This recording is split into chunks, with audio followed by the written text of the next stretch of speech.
సభాధ్యక్షులు శివరాజ్ పాటిల్ గారు ఈరోజు ఈ కార్యక్రమానికి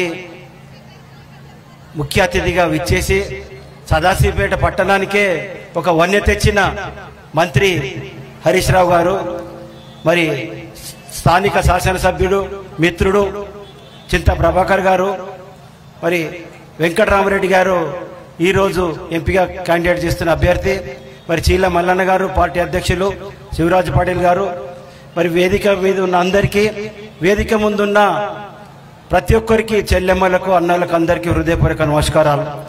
ఈరోజు ఈ ఎన్నికలు రావడంతో మరి ముగ్గురు అభ్యర్థులు మరి ఉన్నారు.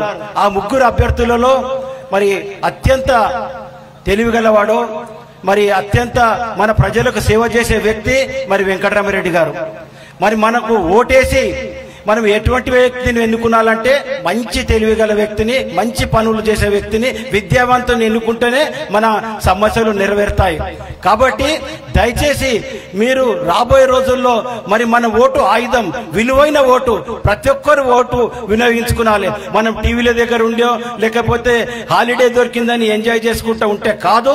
ఆ ఓటు విలువైన ఓటు, మంచి అభ్యర్థికి ఓటేసి అత్యధిక మెజారిటీతోని గెలిపించాలి. ఈ రోజు ఏ సమస్య వచ్చినా మరి మనకు శాసన సభ్యులు ఉన్నారు, మరి మంత్రి హరీష్ రావు గారు ఉన్నారు. మరి అత్యంత తెలివైన వ్యక్తి మన తెలంగాణ రాష్ట్రంలోనే.